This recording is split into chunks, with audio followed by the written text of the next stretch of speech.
Webinar is now streaming live on the YouTube. Hey! Yay! I did it. Yay! Whoop, whoop.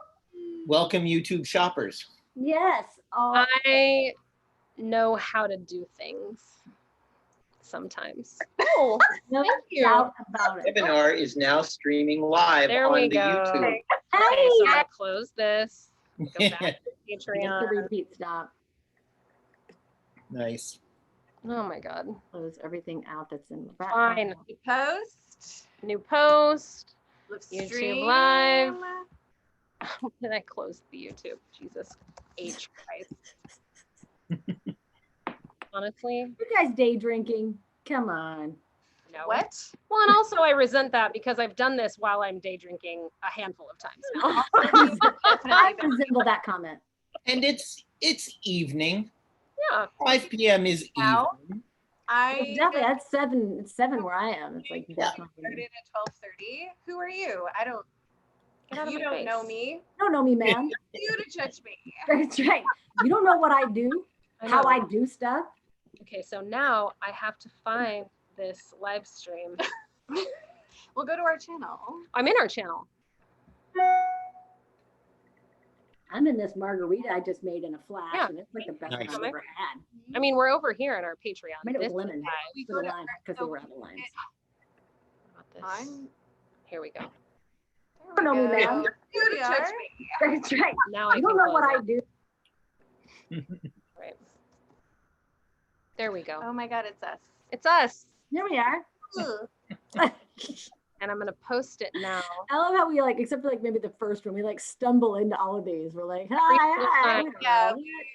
Yeah, we're stumblers. Listen, it's part of our charm. It's happened every single I time. think so. It's definitely part of our charm. It always is. All right. This is why we meet early, Hmm.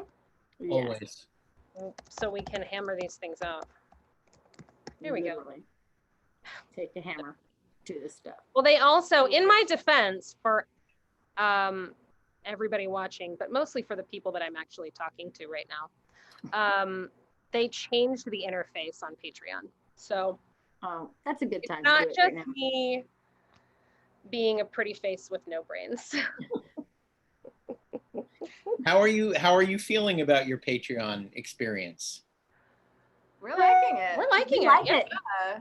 It's yeah, we're nice. live on Patreon now for a Patreon. Hooray! Yeah, you did it. Hey, Yeah. everybody. Every person watching this for being so patient with me. Is it here? We're here. It's time. Oh, we're still 5 minutes, right? We have 2 minutes. Oh, we have 5 minutes. Mhm. Okay. So- So wait, what are you beveraging? What are you having? Oh. So I made, well, What are the you? direction of Kayla. Yes, she is I the made master. it is an equal parts whiskey, Campari, sweet Sweet vermouth, vermouth. and What's we're it called? the pulp du jour. In honor of Love it. In Very honor of our nice. guest. That's And it is perfect. really good It's because delicious. Kayla's a genius. She's the best. Yes. I just Kayla- love that I do these videos with the bar prominently in the background. It's Yeah. like Exactly. I Just First in thing case you first. forgot what keeps it all Important going. important Booze things. back here. Oh, by the way, I know we're And I'm just drinking vodka. I'm Oh, good. You know that way you keeping it slim. wow. You're going keto, keeping on the keto tip. opting for simplicity. Yeah, right. Kind of like 1 or 2 things happen in there. What are you talking about? And we can also maybe kind of like plug our own thing that we're doing too, right? Yeah, we can. Why not? Okay, so we have 3 minutes, and I don't think we have anybody watching with us just yet. But so Lisa and I are a part of a fan base press, sort of produced 10-episode retrospective podcast for The Sandman. So each week we read one of the, I guess the volumes, Yeah. right? And then we get together and we talk about it. And we're on the 2nd volume right now, and it is gnarly. Like I'm I did ripping not, through whoever the had to write first the one. synopsis for us to read out loud, I did not envy them because No. when you start trying to like break down everything that happens in volume 2, it's like, oh, there's Is that the 24-hour diner No, that's the first volume. Okay, Yeah, yeah, 'cause I'm remember reading that getting one right earlier now. than that. Well, it's that, but the entire time, Yeah. pretty Right. much. There's like there's the serial killer convention. Right. One of the things that's going on. Mhm. It's a And busy then weekend. Because there's the Nemo in Dreamland. Yes. There's the Nada prologue that's going on. There's the guy who refuses to die, Mhm. and death allows him to just not die. Yeah. And then there's the little boy. And yeah, the little boy, that's Nemo in Dreamland. Right. And then there's the whole like dream vortex story. That's the follow-up of Unity Kincaid. It's so much. It's a lot. Oh my God. And now I'm like, wait, we have like 8 more of these. But it's exciting. It I is. haven't read those since shortly after they were published. And I Same. like them, I just haven't I've gone read them back. in 24 years. I Yeah. read them when I was 18, and now I'm reading them again. Yeah, I've never read them at all. And I just started reading them because they were reading them. And I was like, I should read these. And I got into it and was like, whoa. I'm gonna have to start reading them. And I backed up. I had to back up after, and this is part of my problem with reading comics in general, because I'm taking in so much information that I'm like, wait a second, what?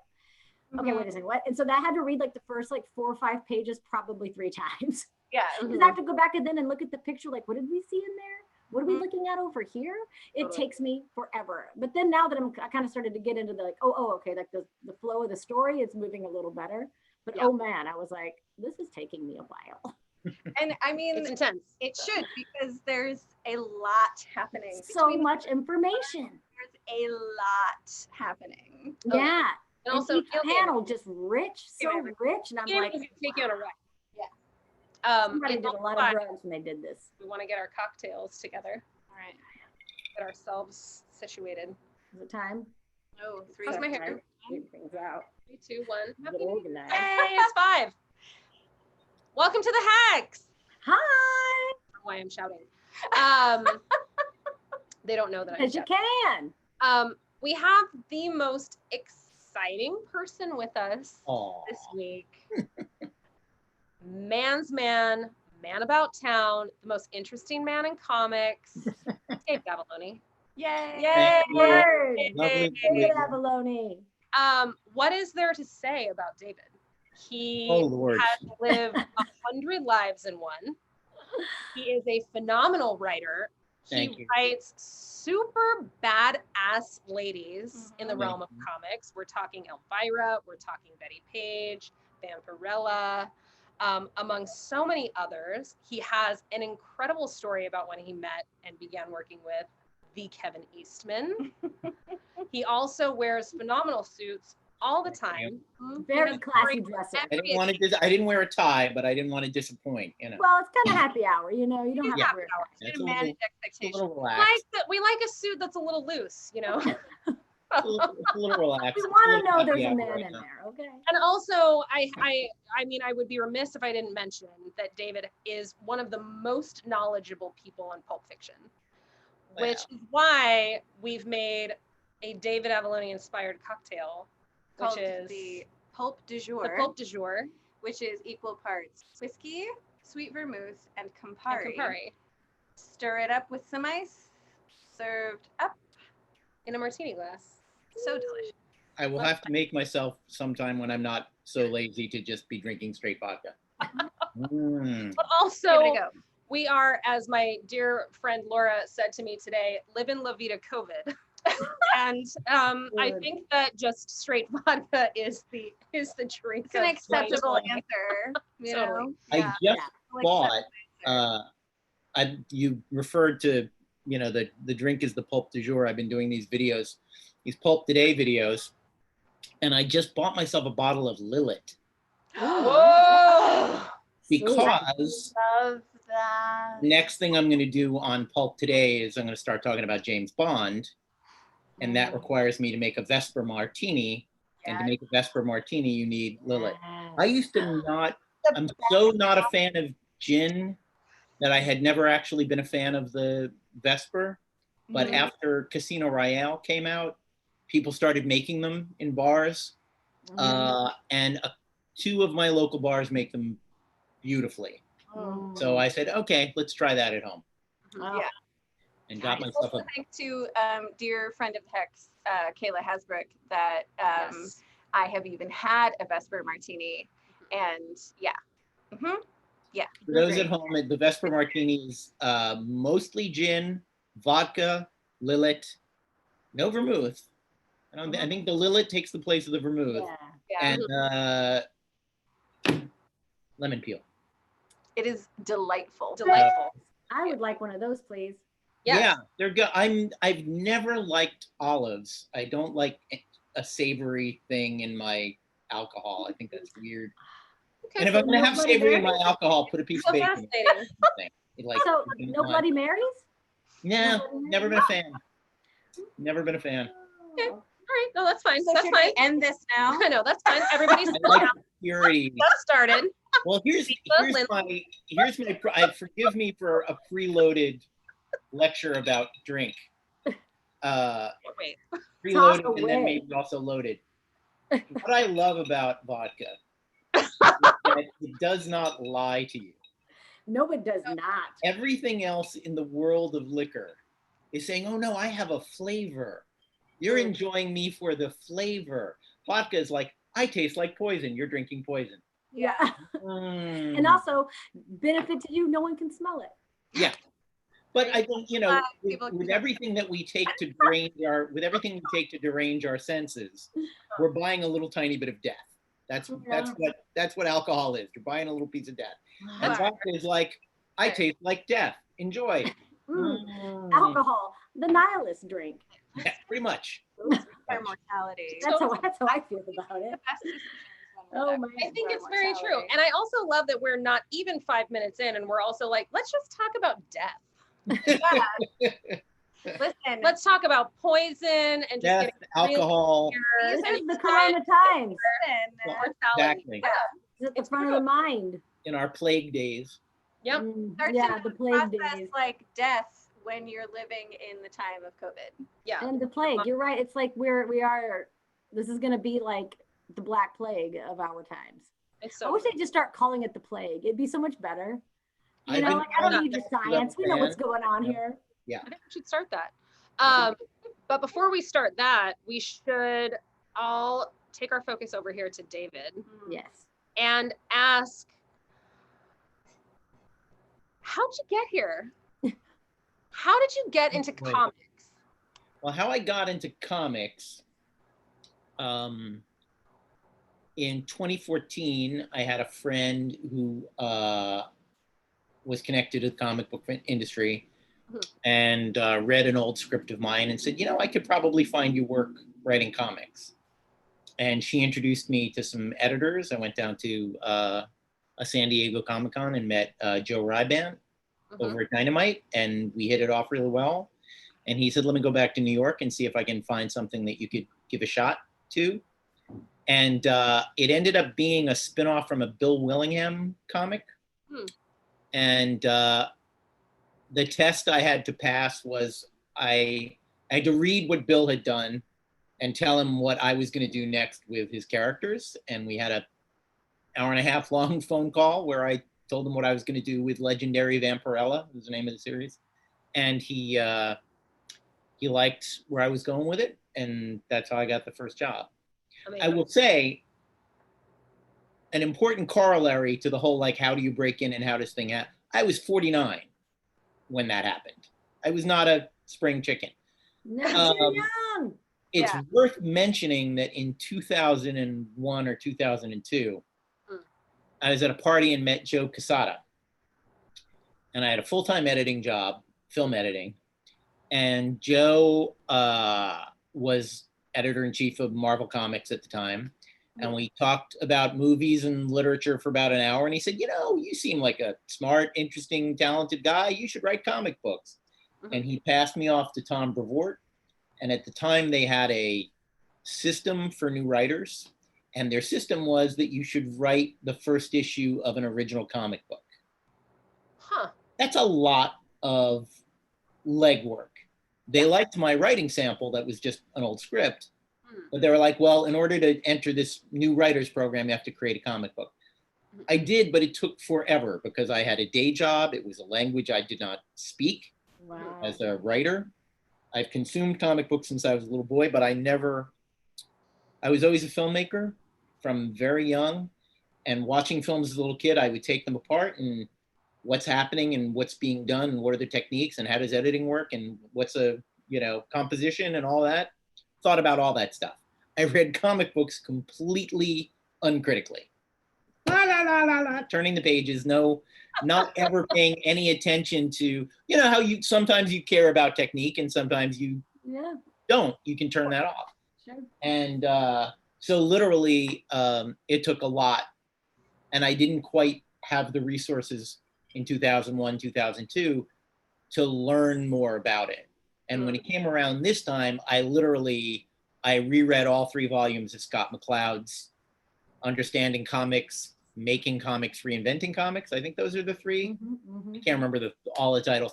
I read the Will. I didn't know about You that just one either. taught me about something. Yeah. I read, they're amazing books. They're truly, Scott is an amazing philosopher of the medium, and he really. Understanding Comics, I read 1 chapter of it when I was like 19, and it rearranged my brain. Yeah.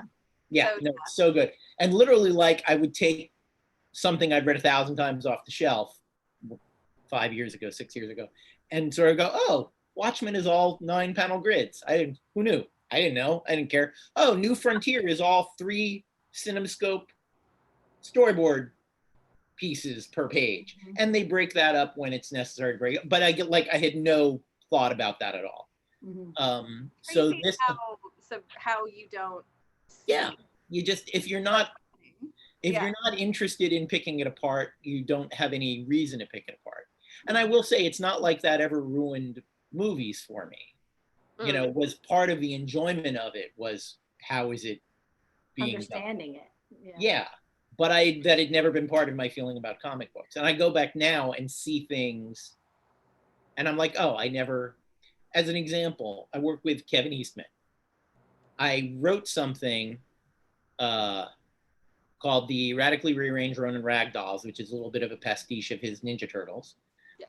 And he offered to, I did an outline out of it, and he said, I want to do layouts for this. And I went, oh my God, that's the most flattering thing in the world that you want to draw this. When we got to the action scenes, there's 2 basic styles of comic book script writing. Full script, which is panel 1, page 1, description of everything, blah, blah, blah, blah, blah. And then there's what's called Marvel style, because back in the day, when Stan Lee was writing 20 comic books a month, he was handing a single page of paper to Jack Kirby saying, Galactus comes to Earth and Reed invents a thing and it defeats him. Give me 24 pages of that. Out of it. Yeah. And Jack did all of the hard work, and then Stan came along and added the jokes, which is fine. It's not a commonly used format these days. But when we were working on like a hodgepodge. Totally. When we were working on Ragdolls, and Kevin said he wanted to draw it, I got to the first fight scene, and I thought, so I'm really going to tell Kevin Eastman how to draw funny animals fighting henchmen. So I called him up and I said, Kevin, I hope you don't mind. I'm going to Stan Lee every fight scene in this. I'm just going to coast. I'm going to say 5 pages. At the end, the henchmen have been defeated. One guy is escaping through a window. I'll add the jokes later. And that's how that is. But one of the key reasons for that, the reason I was getting to all this, is that when you read up on how to make comic books, one of the standard pieces of common wisdom is that you have 4 to 6 panels a page. You don't push it too far more than that.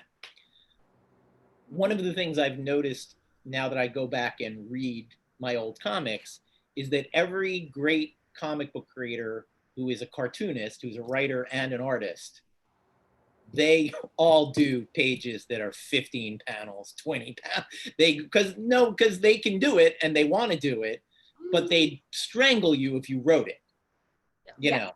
But I was thinking about Eastman and Howard Chaykin on American Flag and Frank Miller. All those guys have pages that are like 25 panels when they feel like it.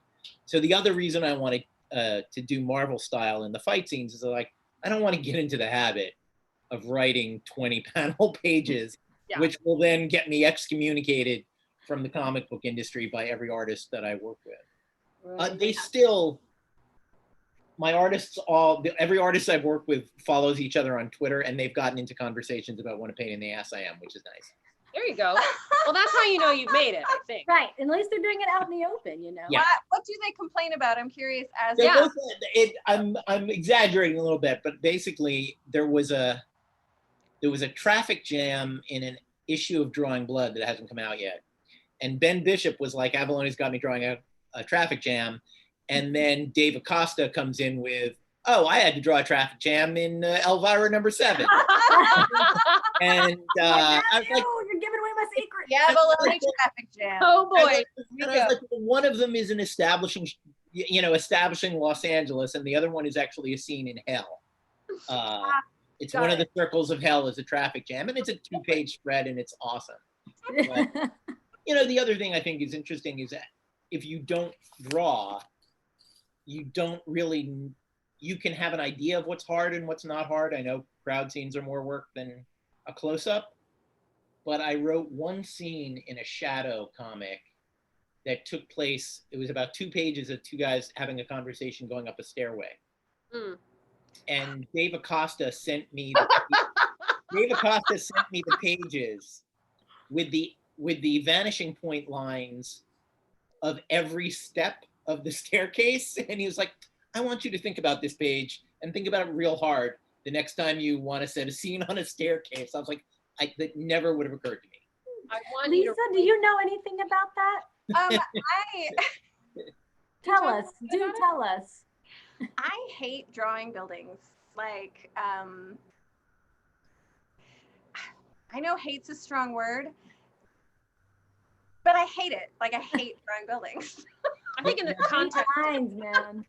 You mean buildings like an establishing cityscape, or like any building at all? Well, okay. Here's the thing I've discovered in drawing like an urban sci-fi fantasy. I have found that actually I can get into drawing buildings. Like I can like get into the nooks and crannies, and I can get a little lost in the details, and I can dig all of that. I guess what I really hate most is drawing rooms. Yeah, and then what's on the walls and interiors and like staircases. I can't. My brain has never really been good with perspective. I'm just happy that this was recorded And- so that when David was mentioning about how he was like, it's a conversation on a staircase. Lisa had, and you're not sitting next to her, you can see her reaction, but you can feel her visceral response. I kind of caught it out of the corner of my There's eye when I nothing said it. worse to me than drawing stairs. She was Yeah. like, The wow. end all be all is Not a thing that I would have thought was complicated until it was demonstrated to me how complicated it is. yeah. And it's like even as an artist, I'll read the script and be like, oh yeah, they're having a conversation on a staircase. It's not until you get in there and actually start Yeah. drawing that you're like, oh my god. So bless Dave Acosta for being like, let Yeah. me tell you something about Let what me, you like, just Yeah, did. he Put it out there. sent me the pencils and went, I just All want the you to think writers about that this. don't understand. Just think about this and think about it hard. Yeah. Next time you Yes. wanna do this. Think about what you did. well, Yeah, and I it will is say- important as the person here on as the third wheel to always communicate with your partner. Always. It's important. You work better as a team if Absolutely. your artist can say to you, dude, staircases, can we not find another way to do this? Or Yeah. tell me there's only going to be one. Yeah. Like we're not having like multiple pages. And the of it. thing is, I think I But it's established. drawing like say like one scene of like one page of like the staircase. Yeah. And then you can do pull out panels of the conversation Right. throughout going up the staircase or whatever. You can do something like that. Yeah, there are a lot of ways to get around it. I think I established a good relationship with Dave from the beginning, because the very first thing we worked on, before I had written anything, before he had drawn anything, it was a Doc Savage story about an experiment that went wrong. And ultimately, it didn't make any difference to me telling the story if it took place in Doc Savage's lair on the 86th floor of the Empire State Building, or his upstate New York camp setting, because he owns both of those things. And when we had just been introduced, I wrote Dave Acosta and said, would you rather draw woods in upstate New York or the 86th floor of the Empire State Building.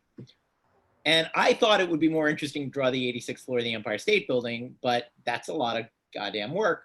And he said, can we do the woods? I'd really like to do the woods. I was like, great. I have no problem with that. And I think that's, you know, that kind of give and take is fine and delightful. Yeah. Yeah, absolutely. So, okay, so speaking of give and take, I think this Yeah. is a nice segue. Tell us about the evening that you met Kevin Eastman. Well, he was doing a signing for IDW Yes. at Emerald City. Oh, okay. And the person who got me into comics was sort of shepherding him around afterwards and brought him to the bar where we were all drinking after Emerald City. And he sat down next to me and we struck up a conversation. And it's one of those funny things where we've had very different lives and very different careers. Obviously, I have never created a billion-dollar franchise. Known as, for those who don't know, the Teenage Mutant Ninja Turtles. Yes. And, but by weird whatever, we had missed meeting each other a bunch of times over the years. Mm-hmm. I was working as a production assistant for a music video company called Limelight. And I quit just when they got into feature films. And the second feature film they made about a month after I quit was the first Teenage Mutant Ninja Turtles movie. Oh my God. How funny. And then I was sort of the ghost director for a sort of famous exploitation filmmaker named Andy Sedaris. I made 2 movies with Andy, and my second movie with Andy starred Julie Strain. And literally the minute I stopped working with Andy Sedaris, Kevin met and married Julie Strain and then worked on the next 3 Andy Sedaris movies. So it's funny to meet someone who's a complete stranger, but Yeah. you know all the same people. We could share stories about the people who worked at Limelight and the people who worked on the Ninja Turtles movie and Andy Sedaris. So we already had this like very common language of where we'd been and who'd we known, and we'd been in a lot of the same conference rooms and living rooms and, you know, all of that. So that was sort of an instant bond. And the thing that I always talk about, sometimes I talk about networking, and because I think people get it very wrong. And one of the things about networking is Kevin and I, our first conversation, the very first thing we talked about was World War II comics from the 1970s. Because that's what we both liked when we were kids. He's a handful of years older than I am. There was like a whole genre of World War II comics in the 70s. Huge sellers for DC. Marvel only had Nick Fury, Sergeant Fury and his Howling Commandos, who later becomes Super Spy Nick Fury. And that entire thing is, by the way, it's essentially a dare. DC Comics has all of these high-selling World War II comics in the 60s, and someone says to Stan Lee, you can't do a war comic like the Fantastic Four. You can't do a Marvel-style war comic. It wouldn't fit into your brand. And he goes, oh, yeah? Oh, boy. Sergeant Fury and his Howling Commandos. And then the James Bond Man from U.N.C.L.E. craze hits, and they go, who have we got lying around that can become James Bond? Nick Fury. He's a World War II veteran. He's a suit and tie dude. You know, we can make him into a spy. So that's where all of that comes from. But in the 70s, there were these, there was a writer named Bob Kanigher, who was a very good writer. Russ Heath was artist on a lot of those, Joe Kubert, a lot of the like legends. And I had just met, I think the thing that brought it up is I had just met Russ Heath. He's gone now. He was in ailing health, and I had worked with the Hero Initiative. If you guys know what that is, We got involved with them like early on. The people that we see at shows, they became good friends of ours, and they're. So I did an afternoon where I took Russ to lunch and took him out shopping, and then I went home and went on Amazon and bought him a bunch of stuff that he needed and delivered it to his house and all that.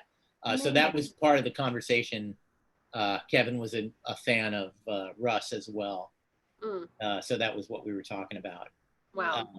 So, you know, all of that led to us then discovering all this stuff that we had in common. Yeah. And we became friends really quickly. And I would run into him at IDW because I was doing behind the scenes stuff for Winona Earp at the time. Hmm. And maybe only the third or fourth time we met, he proposed working together. Wow. But the thing about taking it back to the thing about networking is when you meet Kevin Eastman, don't talk to him about the Ninja Turtles. That's not the George Lucas don't want to talk about Star Wars. No. Don't do that. Don't be that guy. Because I bet nobody talks to him about the Teenage Mutant Ninja Turtles. Like not a single person probably. Yeah. No one wants to ask me Never. questions about Yeah. that. But that's the or- thing. It's like Kevin Eastman wants to talk about 1970s World War II comics. Well, there you go. This is a Well, factoid. it is too when you meet, and I feel that this is almost sort of like it's like a sign that you found the people that you're meant to work with. Yeah. When you sit down and you start to realize like there's no possible way that you also know these people. Mhm. Right. And the three of us absolutely had that. We met Kelly Sue and she knew everyone we knew in LA, and we had just gotten to and it was like we had just gotten to LA, and she knew people I had gone to college with. She knew people that Brad, our friend Brad, who came from Texas, who via New York and a variety of other places had taught. Yeah. It was crazy. It was like, Wild. is this LA or is this just meant to be? I'm pretty sure it was meant to be. LA is a shockingly small town. I think people Yeah. don't understand how small LA is. It's true. And the fact that, before the plague, you could pretty much go anywhere. I don't know that I ever went to the movies, went to a mall, went anywhere, went food shopping without running into one person I've known. And the longer you're out here, the longer it goes. I do think that some of it, if you have a job, like job, A job. Do a jobby job. you work with 10 people, 20 people, 30 people for 20 years. Mhm. If you're freelance, you work with 30 people, especially in the movie industry, you work with 30 people every 2 months, and then Yeah. it's another 30 people, and then it's another 30 people. I've had people ask me, how do you know everyone? I'm like, how do you not? I mean, I'm 54. I've worked with a completely new group of people every 2 to 3 months for the last 33 years. Yeah. That starts to become a ridiculous number of people, Yeah. And there is that experience that I used to have all the time, less so now, where you run into someone at the supermarket and you say hello very warmly, and then you spit out the names of terrible low budget movies at one another, trying to figure out which one. Oh, totally. Was it Terror Within 2? No, it was Strip to Kill 3. Yeah, I was actually called Dance with Death by the time they released it. Oh, I thought that was Nowhere to Run. Here's a nice Comic-Con celebrity story Okay. about one of the nicest people in the world. Please share. 2 of the nicest people in the world. I'm friends with Phil Lamar. Phil. Oh, we love Phil. Everybody loves Phil. This nicest guy. He was so cool to us. And So good to us. Yeah. Phil is a lovely human being. I've known him about 20 years, and I love him. Mhm. This is before I was in comics. It was probably like 99, 2000. I'm down at Comic-Con. I run into Phil at a restaurant in the Gas Lamp. And he says, oh, hey, do you want to meet Mark Hamill? Mark Hamill's back here. And as we're walking across the restaurant, I said, it's crazy, but in 91, I worked on this incredibly shitty low-budget movie with Mark Hamill for 2 days. I was 5th electrician. We were at this horrible nightmare location, this power plant in San Pedro. And I walk up, and Phil says, Mark, I want you to meet my good friend David Avallone. And Mark Hamill looks up and goes, we know each other. Where do we know each other from? And I said, Mark, there's no way you remember that shoot. He said, yeah, the power plant in San Pedro. What were you doing? And I was like, how the hell do you remember that? Oh my God. I was like, this was the low point of both of our careers. How did we? And he laughed. Share it together. He laughed, and we reminisced about one of the funnier. Loved about it. The lead in that movie was a guy you may or may not have heard of or remember named Michael Dudikoff. That name is familiar. Familiar. Mark played the villain. Michael Dudikoff is a guy who made like one studio film. It didn't hit in the United States, but it was a hit in like Asia. So then they made a bunch of straight-to-video films in the United States that Asian audiences thought were big American movies. Sure. And we were only seeing them at cable at 4 a.m. Right. Michael was a martial arts guy. at lunch one day, maybe this is why Mark remembers me. I may have been the one that started this horrible boulder rolling towards us all. I said, so Mark, what are you going to be doing after this movie wraps? And he said, oh, I'm very excited. I'm going back to Broadway. And I can't remember if it was Elephant Man or there was a show called The Nerd. It was one of those two shows. He was going back to Broadway to do that. Dudikoff, feeling the spotlight off of him for a quarter of a second, says, yeah, I've always wanted to do a play. And Mark, the nicest man in the world, says, oh, that's wonderful. What parts interest you? Oh no. Michael Dudikoff says, well, I've never seen a play. And we all just kind of, a table full of people all going, Yeah. Ooh. nobody looked directly at Mike, because that's painful. And again, because Mark's the most nicest guy in the world. He's like, well, you should read some, maybe some Beckett. Like I don't know what his suggestion was. Wonderful. Beckett or Pinter or whatever completely inappropriate thing for Michael Dudikoff. Work your way up. Yeah, start with Romeo and Juliet. But anyway, I just thought that was a remarkable that politician thing of like, I remember a face. We had an interaction for 2 minutes in 1991. It's 8 years later. I remember your face and I remember the location. I don't remember anything else about it. Wow, that's an amazing story. Soul, but I'm really glad he never went into politics. Yeah. Yeah. Nope. No, he's very too nice for politics. We've been chatting for a while now, and before we get too close to the end of this, I really do want to talk about how you write such incredible women. I want to hear about this. Very interesting. Very kind. I was raised by an incredible woman. My mother, Frances Janet Weinstein Avallone, ran the Right to Choose in New Jersey for over 20 years. Wow. She got involved with the abortion rights movement. Kind of a horrible story. She had a miscarriage before I was born. Mm-hmm. And one of the many unintended consequences that people don't think about when they think let's make abortion illegal is that when abortion is illegal, a miscarriage is a murder crime scene until it is confirmed by a doctor that it's not. Wow. So you're having the worst time, the worst moment of your entire life. You've lost your pregnancy. And my mother was on a gurney, fetus between her legs, covered in blood, and a cop said, wait here until I find a doctor. And lying there on the gurney, she went, this should not be. Yeah. This is the United States of America. I'm a murder suspect because I had a medical condition. Holy shit. So she worked. And she was very active before Roe versus Wade was decided. And after it was decided, she became the state coordinator for the Right to Choose in New Jersey. And she was a superhero. And she took me, when I was like 14 or 15, she had to go down to Washington, D.C. to do lobbying and took me around with her. So I met a bunch of senators and representatives and, but, that kind of, she was an uncompromising woman.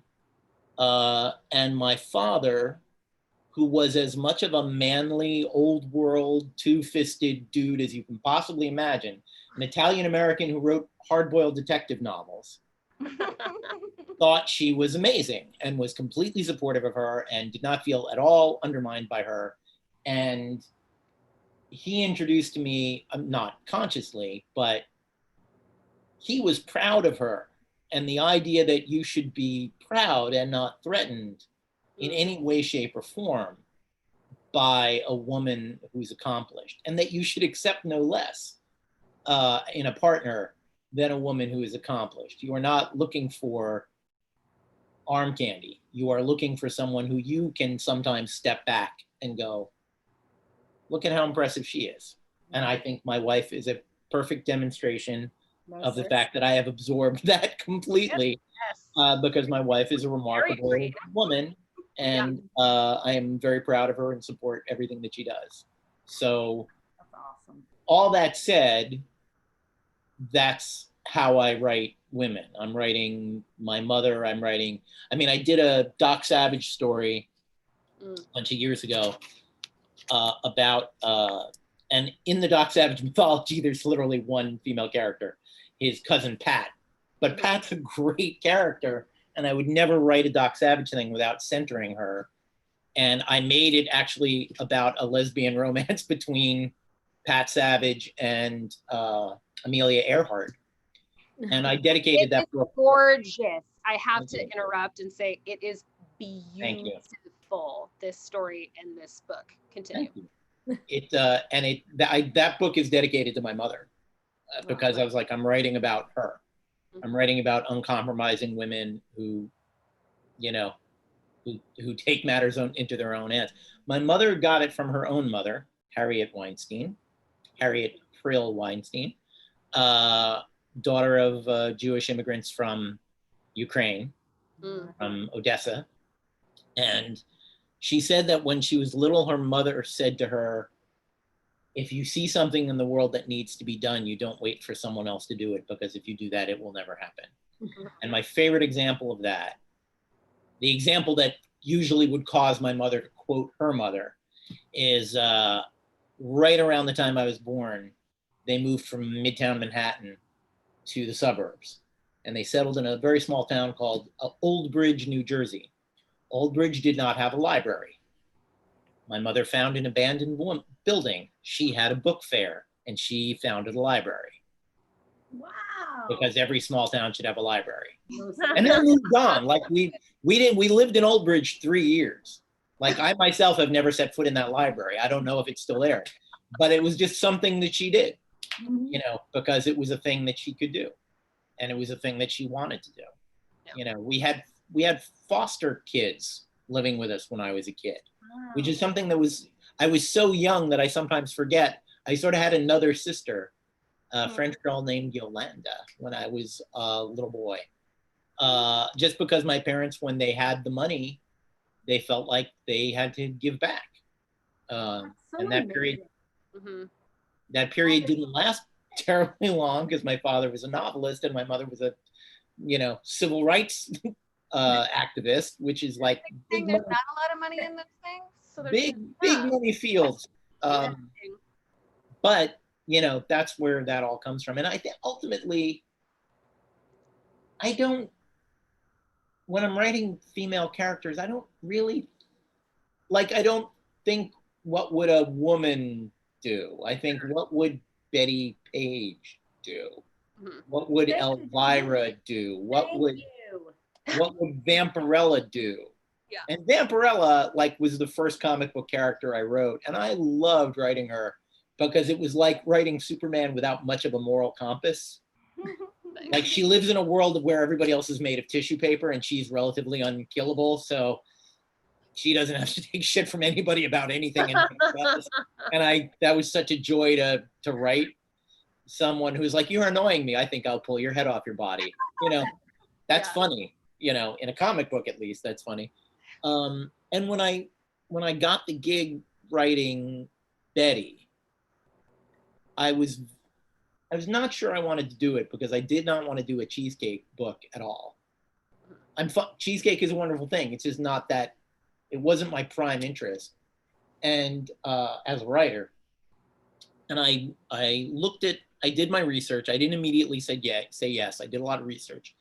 And there's this great documentary called Betty Page Reveals All, which is, they found like an hour-long interview with Betty towards the end of her life. And the whole movie is just the interview with Betty, intercut with imagery, and you know, she didn't agree to be interviewed on camera, and some other commentators, but it gave me a real sense of her voice and who she was. And after watching it, I went, I can write about this woman who I have nothing in common with. Deep, really religious Southern belle is like literally the opposite person to me. But there was a fearlessness about her, and you know, she struggled with mental illness throughout her life, and it's not easy looking back to know how much of what happened to her in her life was influenced by that. But she was very much a take no prisoners, not afraid of things kind of person. And unlike a lot of people who later in life become super religious after doing things that are shunned upon by society, Betty never apologized for it. When she was working full-time for Billy Graham, if you asked her about being a nude fetish model in the 50s, she would tell you that God gave her a beautiful body. And people want to take pictures of that body, great. Nothing wrong with it. Like she never bought into the religious contradictions of that. And I love her for that. And then when Dynamite asked me to do Elvira, I thought this feels kind of like the same thing as Betty. I don't know that I want to go down the same route, but same thing. I did more research on Cassandra Peterson, who is Elvira, and she's terrific. She's one of my favorite people. And I went, yeah, no, this is another Fearless. It's a different flavor of Fearless. Betty's funny, but not in the same way that Elvira is funny. Yeah. Elvira knows she's being funny. Like that's Yes. her whole. Yes. She knows that this is this whole shtick she's. With Betty, it's more sass. Yeah. You know, Yeah, it's more snapbacks than sheer wit. And Elvira is more. Cassandra is definitely more goofy, and that's a case where actually Sarah is actually a drag queen, and she's amazing on that. Like ever since I was a kid, I was like, I'm in 100% with everything. Well, then she in every sense of the word, she owns it. Yeah, Her character that she created, and she's not coming to it from a place of, you know, I mean, I've had people come at me and say you write these sexist comic books because they've got pretty girls in them and they're pretty on the cover and all that. And I always, you know, like, you either believe in third wave feminism or you don't. I happen to believe in it and I'm a big fan of it and am married to a third wave feminist, and I am a third wave feminist. And so I believe that a woman making the choice to be a sex symbol and making a good living at it is a perfectly acceptable thing to do with your time and your life. Heard. Agreed. And I've met enough women in that business. You will never convince me those women aren't in control of their own destinies, and they aren't. Yeah. You know. And Betty comes from before a time when that was really possible. Mm-hmm. But it's not that widely known that the reason she really stops is that all of the anti-obscenity stuff, the Wortham attack on comic books, the Kefauver, the guy who did the organized crime commissions that are actually in the Godfather movies, Godfather Part 2, they were going after everything. And pornography was big on that. And Betty's, now you look at them and it's the most innocent, adorable stuff you've ever seen in your life.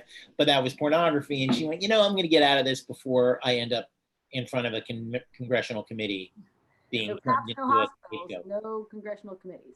Yeah. You know, like, hey, that makes sense.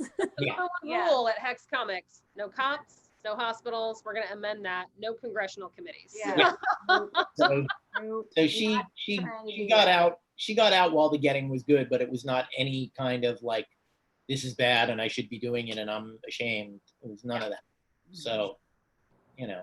Wow. I've always appreciated that about her, that she was just like, this is what I do. Yeah. You know, and so then I'm gonna go do something else now. You know, like, okay. Yeah. It's nice that so often women aren't afforded that. Like it's like you don't fit in the box. And so then if you try to get out of the box and do something else, and then you're expected to have some sort of like, I don't know, like you're not allowed to reinvent yourself or something, you know, which is so strange because men do it all the time. And if you do reinvent yourself, you're not allowed to credit your past. Yeah. Cut it off and be like, oh, well, that's. Yeah, I never did that. Know any better. Yeah. I was taken advantage of instead of being like, no, I took advantage of that, what I had to offer. Yeah. And I learned from the experience, and it's a part of who I am. Yeah. Instead of trying to like assign a whole bunch of shame to it. Exactly. Yeah. Don't put that on me. To do. Yeah. Yeah. No, and people always come at you with, you know, about sex workers of any kind. And, you know, I'm including even nude models and that, whatever. they always come at you with this idea that it's, you know, they do it because it's some sort of it's some sort of blackmail, and they all secretly hate it. Not a lot of people who don't actually secretly hate it. And how many people go to jobs they hate every single day? No, I don't know that that percentage is higher in any industry than it is in any other industry. Yeah. You know? Mhm. Yeah. Yeah. It should give you an appreciation. I mean, like, when I was in school, I mean, especially in art school where you're about to become, I went and studied illustration. I didn't study fine art. I studied illustration. I wanted to make money doing what I was doing. Mhm. And our teachers were always like, "You prostitutes." Like, that's, you know, but so is everybody. Everybody. Well, welcome to Yeah. capitalism. Yeah, welcome to You know, I capitalism. mean, that's, or the gig economy or whatever. Yeah, What is we're it? selling what you are passionate about Yeah. for money. Yeah. And like that's what you're doing. And they were just like, they weren't saying it was a bad thing. They were just like, the sooner you accept that that's what you're doing, the more powerful you will become. Mm. Yeah, You you're know, not like fighting the that. more successful you will become when you really own that that's what you're doing. Yeah. And I've, like, you know, we talk a lot, I think, like in modern times about like the rights of sex workers, and that it shouldn't be outlawed. It Mhm. should be something that's legal and embraced and a part of Well, our and safe and And safe regulated, and regulated, absolutely. managed properly, you And know. treated exactly, people with so that it's respect, you here, know. that we can live in a place where everyone is like, I mean, selling their wares, so Yeah. to speak. But it's Right. like, I don't think that we should be ascribing shame to it. Not at all. It just leads to so many more problems. It does, and it also removes the focus and the credit that things like sex work deserve Yeah. for the ways that they are holistic and healing Therapeutic. and therapeutic.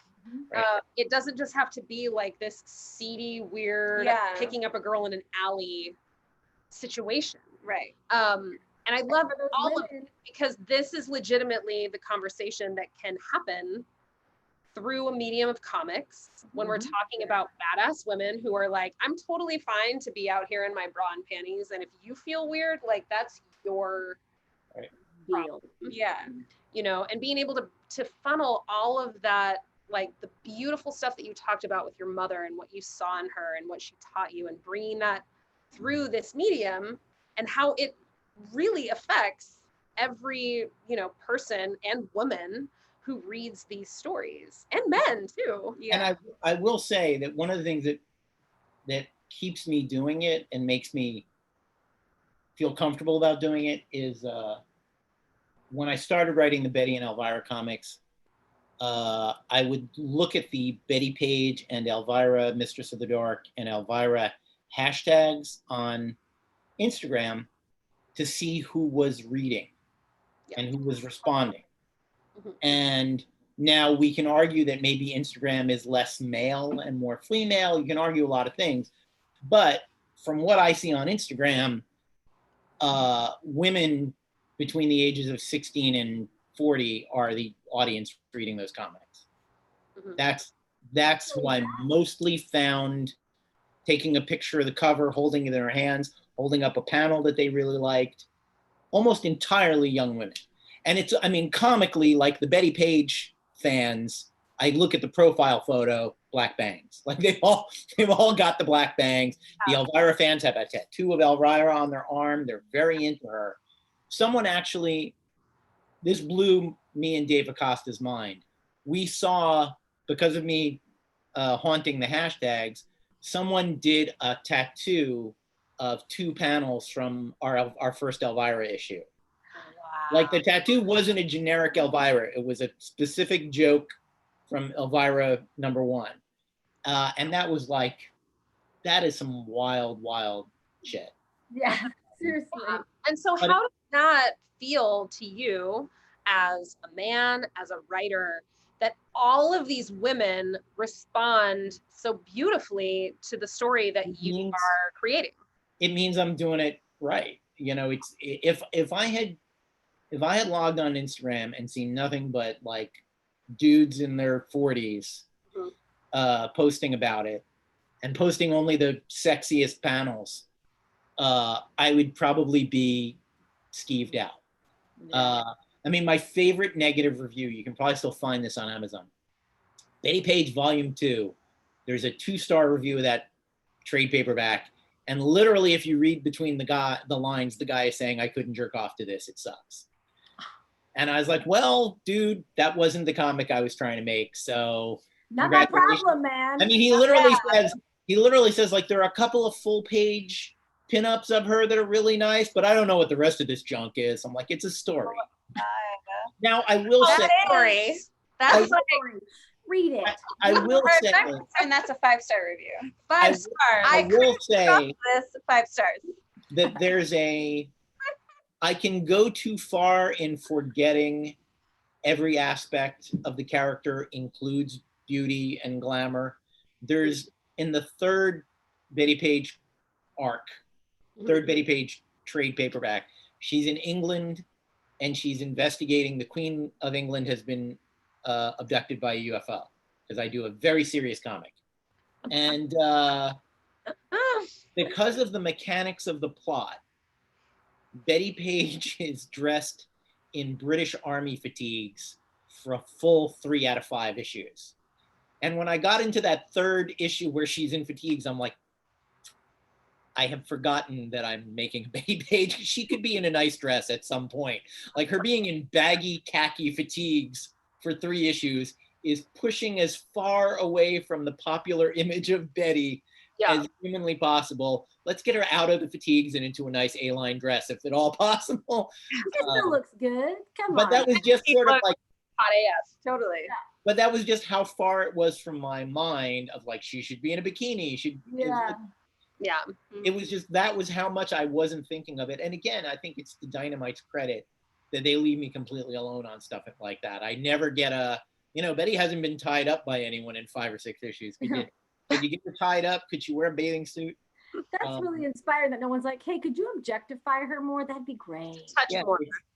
Totally does not come up.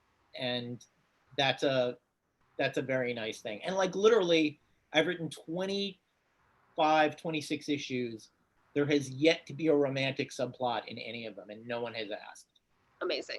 In the first arc, there was a guy flirting with her, and it was a married guy, and the wife has been kidnapped. He thinks she's run away from him, but in fact she was mind controlled.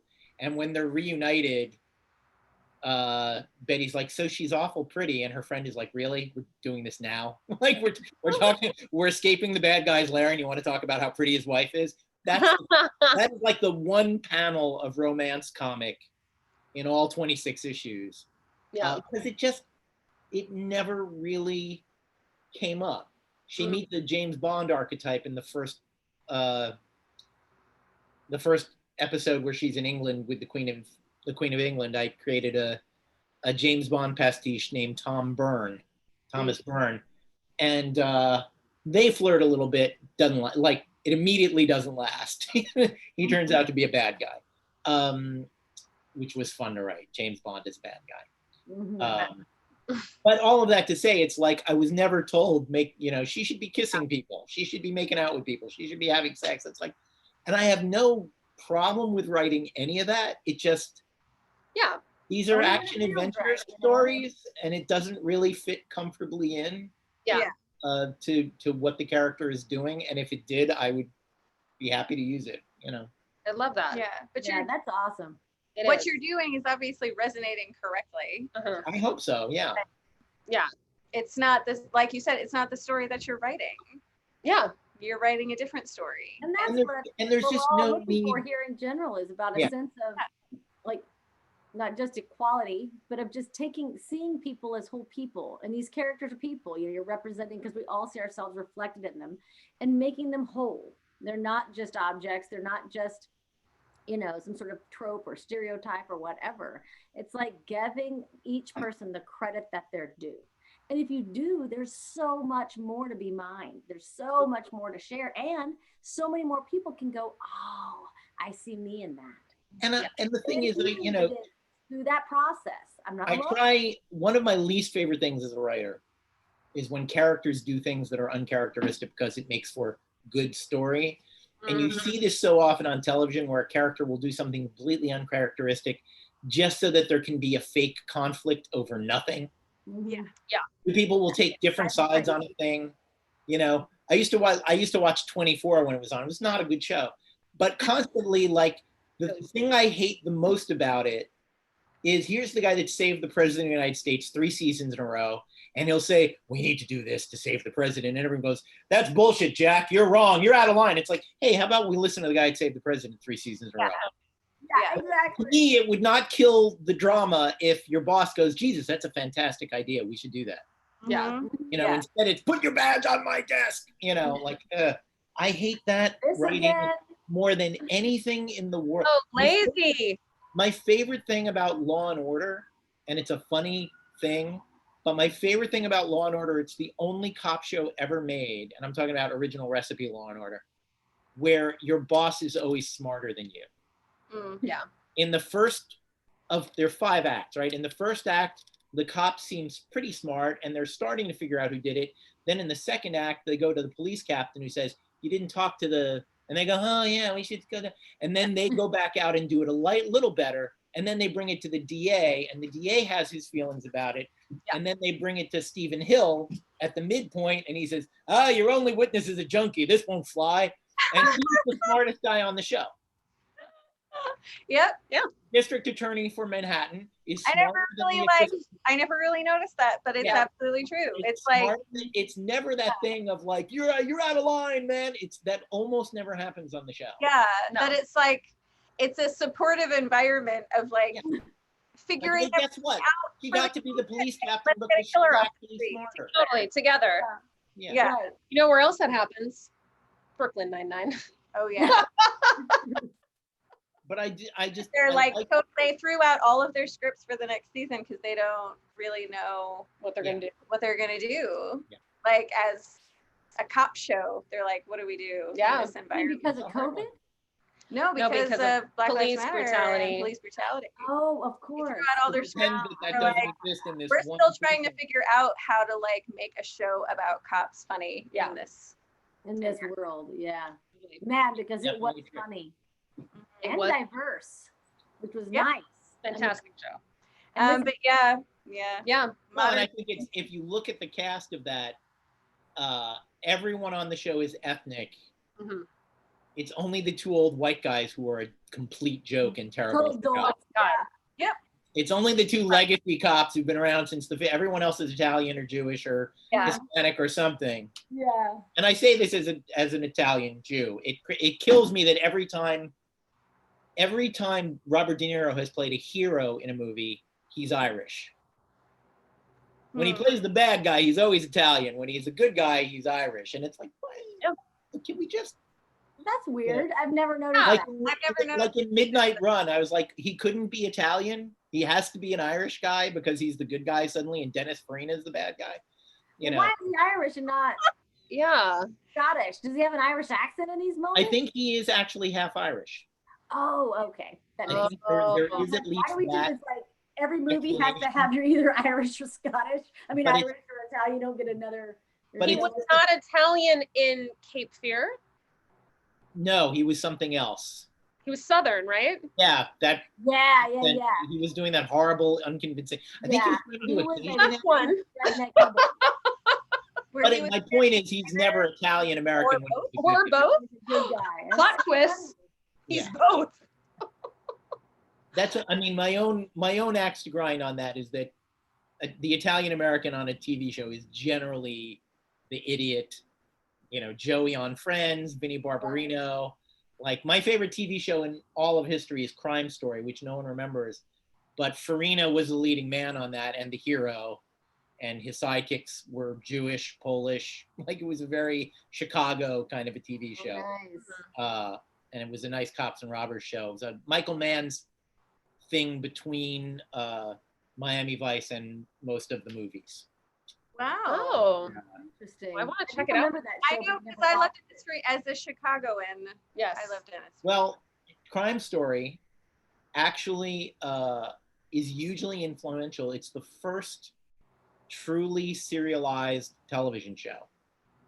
The first season is a 22-hour-long movie about this one cop and this one mafiosi tracking each other. And if you want to hear something truly insane, Yes. it's based on the same true story that Casino is based on. The character played by Robert De Niro in Casino, you will not believe this, is played by Andrew Dice Clay Oh my God. in Crime Story. Guess. And the Joe Pesci character is played by a very handsome Italian-American actor named Tony Dennison.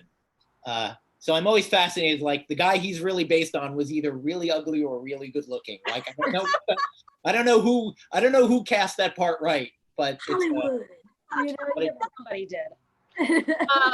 So before we wrap up, I do want to talk about another phenomenal show, which is your show Pulp Today. Yes. Thank you. Talk to us about this. That was I needed an excuse to still look like a human being a few times a week during the COVID. And the inspiration was, oddly enough, Patrick Stewart on Instagram was reading Shakespeare sonnets every day. And I went, well, that's funny. And that's a funny thing to be doing. And that's a really great, and it's great. Patrick's sitting in his garden, sonnet number 25, and it's funny. It's sweet and it's funny and it's art and it seemed really simple. And my dad was a pulp fiction novelist. This bookshelf, that's all his stuff. He wrote all his books. And so I thought about exposing people to his work. I thought about, the first inspiration was actually, there's a chapter, not even a chapter, there's a story within the story in The Maltese Falcon, a parable about a man named Flitcraft, which is basically Dashiell Hammett invents existentialism about a decade before the French get around to it. It's an amazing story. And it's the one thing that John Huston cut out of the movie, of The Maltese Falcon.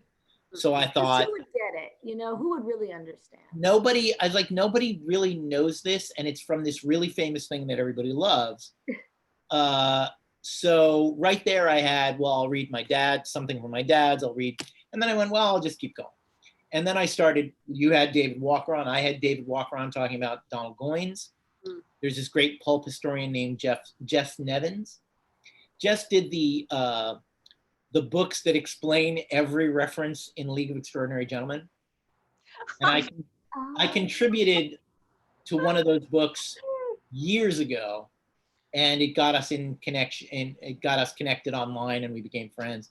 And I was like, I'm talking about pulp fiction, and it's such a vague term, and so many people think it means something it doesn't mean.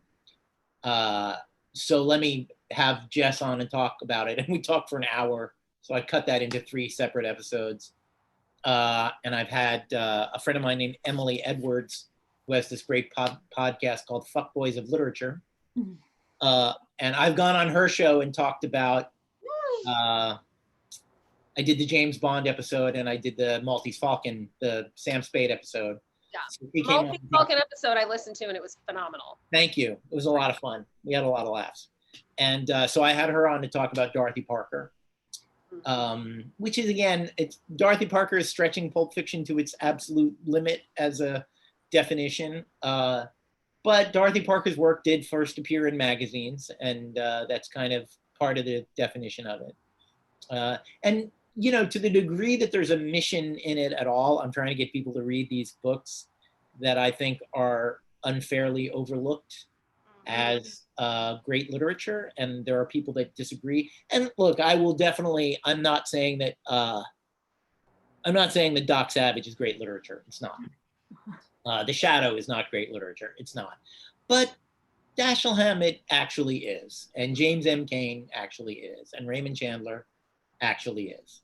Not everything all of those guys ever wrote, but you know what? Not everything F. Scott Fitzgerald wrote is great literature. No. And and sometimes I make the point that the difference between great literature and not great literature in the United States is often the difference between stories about rich people and stories about poor people. You know, there's a murder in, there are a couple of murders in The Great Gatsby. It is a murder story. No one ever presents it as a murder mystery or Pulp Fiction because it's about very, very rich people and a couple of sort of poor people.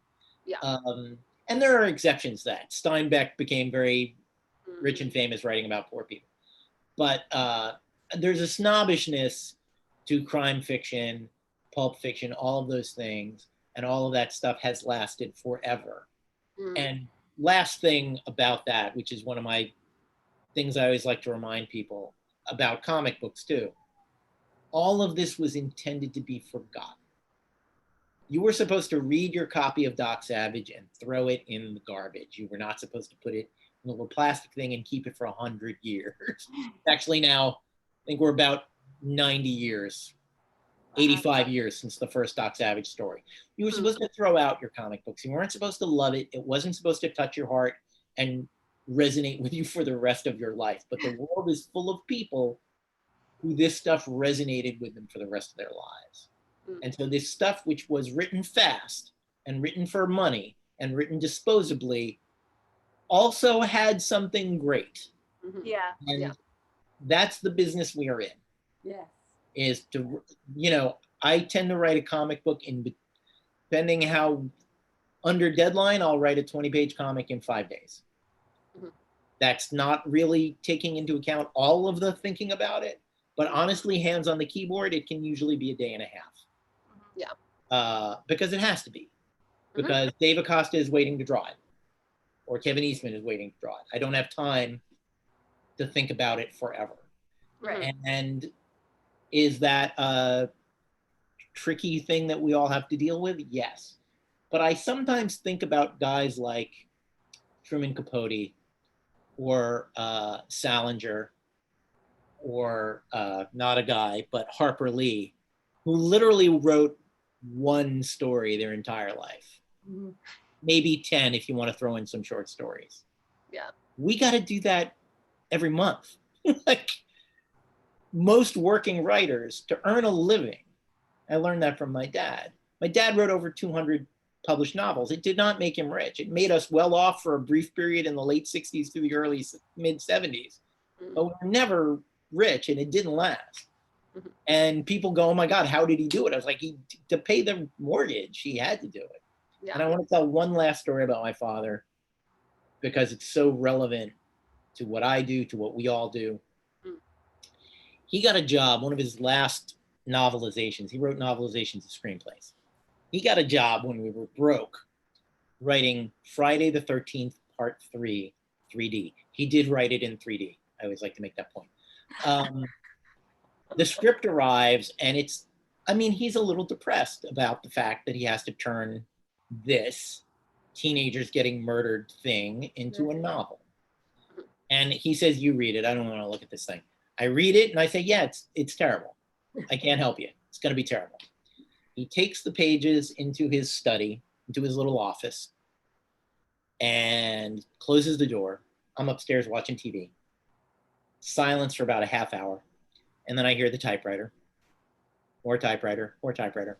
About 2-3 hours later, he comes out of the office and he's got a handful of pages. He's like, I'm doing something really good with Jason here. I want you to read this.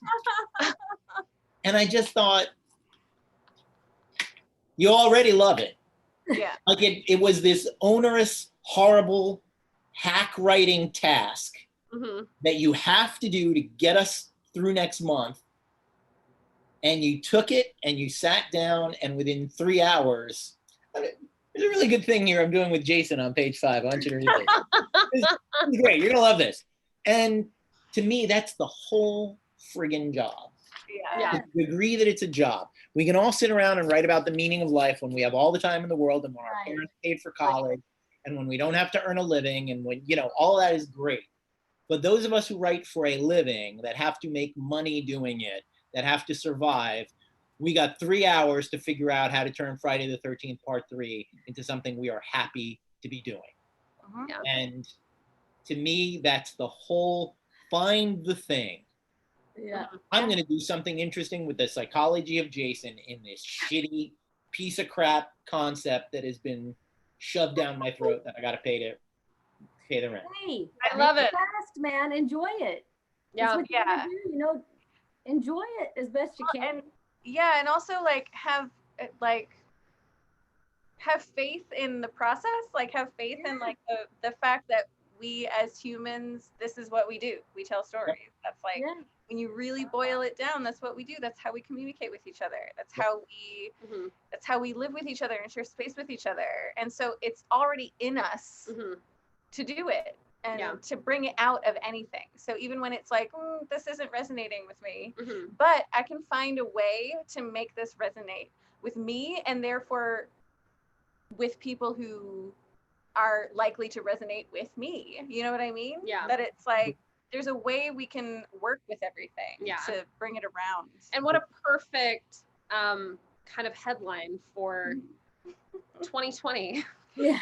The one feature Take film. something that's crap and make something great with it because you have to. Yeah. The one feature film that has my name on it as writer-director is called Kick of Death. It is not terribly good. It was made for $15,000, 15,000. And it was an assignment. And I'm not saying I got paid $15,000. I'm saying the budget of the film was $15,000. It was, they handed me a terrible script about a kickboxer who falls in love with a stripper. And I said, can I rewrite it? They said, sure. Rewrite it as much as you like. And I rewrote it completely. Very little of but I had that moment of like, ugh, I don't know. But the thing that ultimately came to me, and I don't know that it took 3 hours or not, was if you're a writer, a stripper and a kickboxer are human beings. They have experiences, they have feelings, they have thoughts, they have whatever. If you can't write something good about a stripper and a kickboxer, you are a shitty fucking writer. Yeah. And maybe even person. Yeah, maybe. But you know what I mean? Like if you go, I have nothing to say about those people, you know what? Find another. Yeah. My father had one famous. Yeah, find something else to do. Find something else to do. Yeah. My father had one quote. He's in, no one cares about this anymore, but there's a reference book called Who's Who in America. And he was in it for years and years and years. And his thing had they actually, very rarely in that book do they have a quote from you in your entry. Usually it's just your resume. But the quote they had from him in his entry is, a writer should be able to write anything from a garden seed catalog to the Holy Bible. And I kind of endorse that. I have had things where I've gone, you know what, I don't want to do this. But it's very, very rare. Yeah. It's very, very rare. Amazing. Yeah. Have some respect, you know. This has, I mean, we could go on forever. We could literally do this forever. And we're probably going to have a David Avallone part 2 along with David Walker part 2. And then maybe we can have like double Davids. I think that would be great. That would be phenomenal. Every minute I can spend with David Walker is fantastic.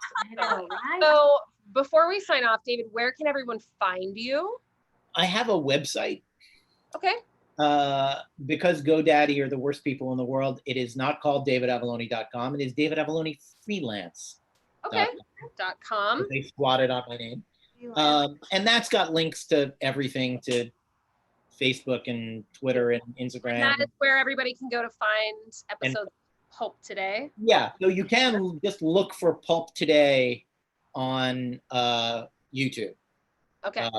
So but I post it to my Facebook, I post it to Twitter, I post it to Instagram, so it's easy to find. And hopefully I'll be making the James Bond episodes and possibly showing how to make a Vesper on camera. Yes. That'll eat up some screen time before I read a few pages from Casino Royale. Yes, and we can definitely, we'll shout all of those out to Thank you. Our patrons and to all of our people, because this is awesome. And We thank you so much. Yes, thank It was my pleasure. You three are my favorite people to run into at any Comic-Con, and I'm always happy to see you and always happy to visit the booth and know that I can have some sane conversation for a few minutes before I go back to the grind of it all, and that is the thing I miss the most about our COVID world. I was Us looking too. Yeah. looking forward to a year of doing even more conventions and more public appearances and all that. Yeah. Yeah, Seeing all of definitely. my friends that way, and instead we're doing this. We're doing and this. You know what? This is But thank you so much for inviting me on. It means a lot. Of course. Absolutely. for being here. Yes, Thank you, thank you for so being much here. joining us. My absolute pleasure. All right. You're the Right, best. y'all. Bye, everybody. Bye. Bye, y'all.